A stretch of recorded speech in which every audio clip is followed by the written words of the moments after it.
So friends, ये आवरण अर्चन के क्रम में 2 वीडियो ऑलरेडी दिए जा चुके हैं।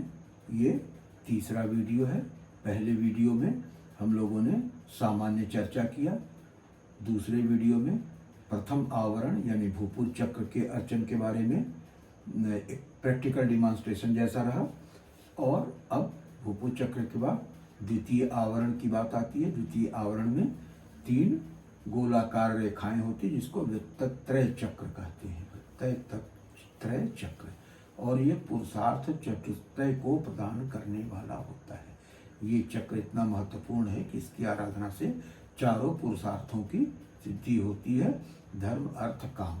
और धर्म अर्थ काम की सिद्धि अगर हो गई तो मोक्ष ऑटोमेटिक मिल जाता है। तो ये जो वृत्तत्रय चक्र है, जैसा मैंने बताया कि इसमें जो है वो मातृकाओं का मुख्य रूप से है और उसके बाद फिर 16 कलाएं हैं। तो मातृकाओं में स्वर और व्यंजन दोनों आते हैं। तो जो आपके वर्णमाला में जो वर्ण हैं उन्हीं वर्णों के आधार पर उनका नामकरण है। इस बात को गौर से समझ लीजिएगा। इसलिए नाम में तारतम्य खोजना होगा तो वो वर्ण के क्रम से, वर्ण के तारतम्य से उसको पकड़ लीजिएगा। और इनका विशेष महत्व है क्योंकि हर मातृका का अपना एक स्वरूप है। माने जब इस तरह की ध्वनि उच्चरित होती है तो उस ध्वनि के उच्चार के साथ ही साथ वायुमंडल में एक कॉन्फ़िगरेशन बनता है, एक मंडल की सृष्टि होती है। माने जब वर्ण चलेगा ना तो वर्ण के साथ कला भी चलेगी। तो कला का जो है वो स्पेशियल डायमेंशन होता है, वो उसका दैशिक आधार होता है। देश में जो है वो परिवर्तन करता है।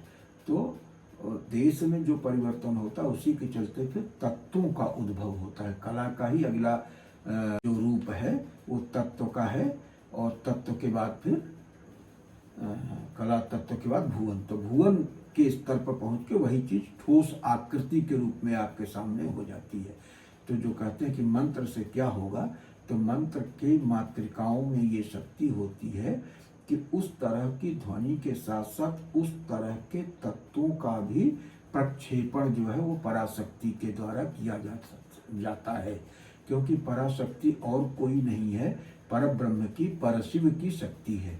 और परब्रह्म ही परम तत्व है। तो परम तत्व की शक्ति ही तत्वों के रूप में अपने आप को प्रकट कर देती है, उनकी इच्छा के अनुरूप, उनकी इच्छा के अनुकूल, उनकी इच्छा को पूर्णता प्रदान करने के निमित्त।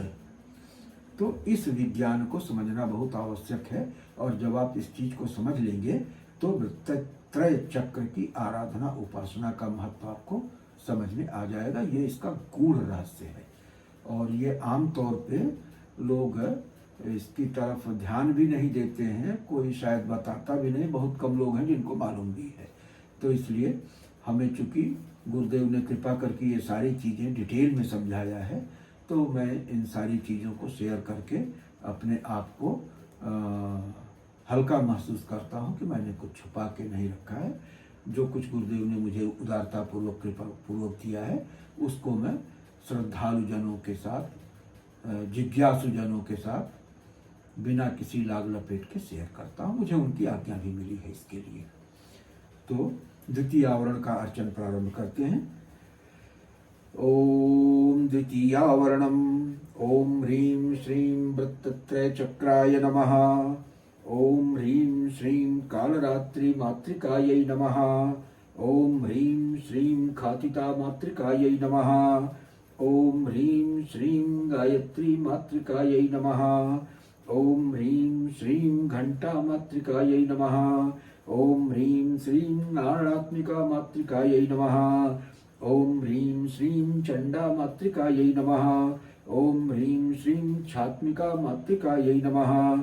ओम ह्रीं श्रीं जया मातृकायै नमः। ओम ह्रीं श्रीं झंकारिणी मातृकायै नमः। ओम ह्रीं श्रीं ज्ञानरूपा मातृकायै नमः। ओम ह्रीं श्रीं टंकहस्ता मातृकायै नमः। ओम ह्रीं श्रीं ठंकारिणी मातृकायै नमः।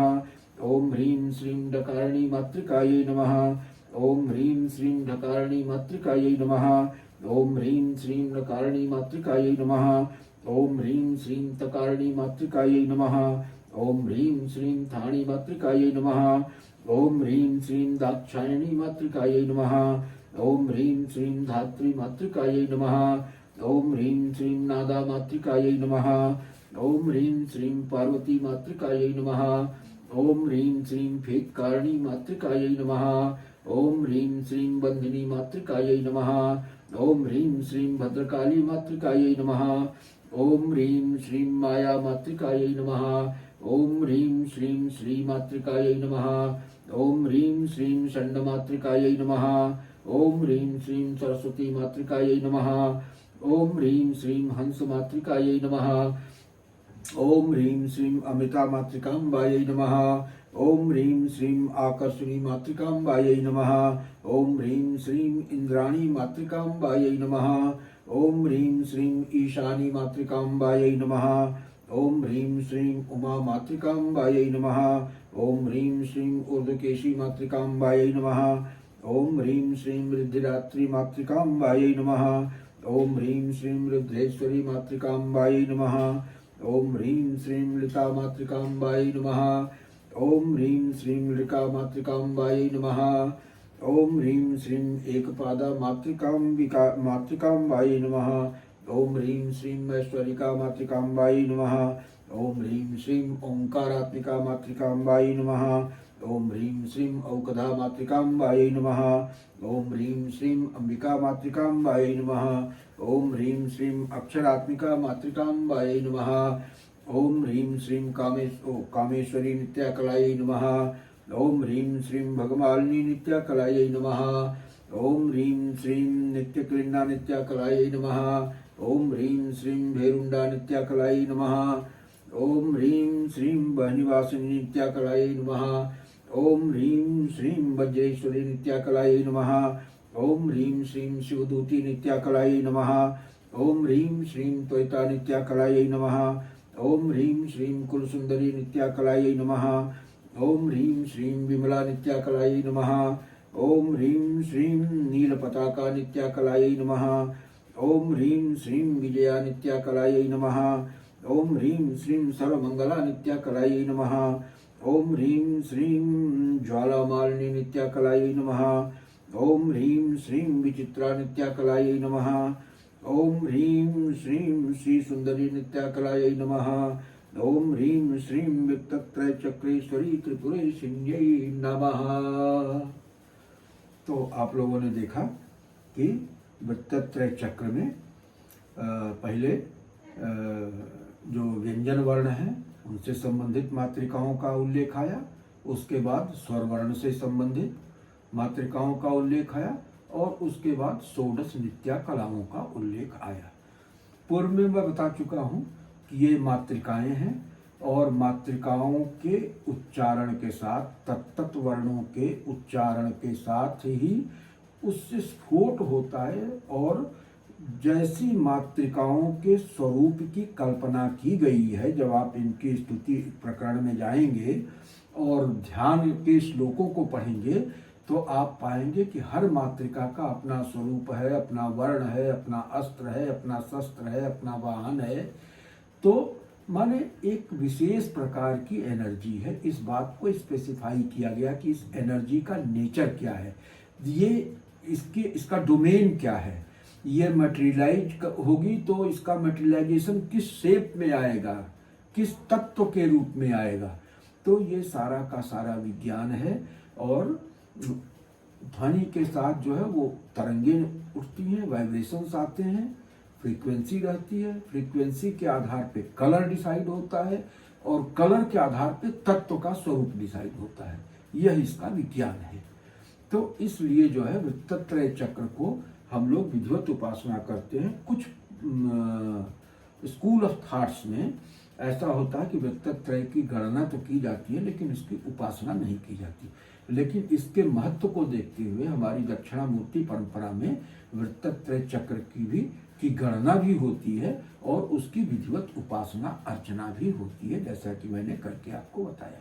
और उसके बाद तीसरी पंक्ति में, तीसरी लाइन में वो जो आता है षोडश नित्या कला। तो जो कला बता रहे थे ना, इन्हीं कलाओं का प्रस्फुटन होता है, तत्त शक्तियों से कलाओं का जो है आविर्भाव होता है। और कला ही जो है वो दैशिक आयाम है, शक्तियों का दैशिक आयाम है, जिससे कि मूर्तियों का उद्भव होता है, पदार्थों का, वस्तुगत पदार्थों की उपलब्धि होती है, वस्तु रूप में, ठोस रूप में जो है, भौतिक रूप में जो है पदार्थों की उपलब्धि होती है।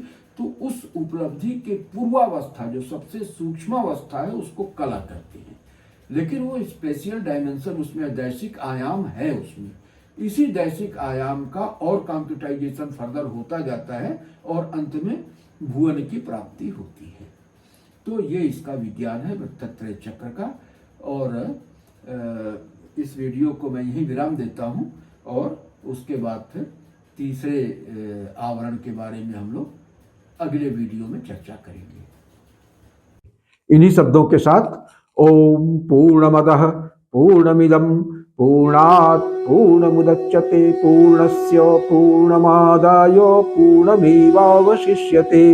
ओम शांति शांति शांति।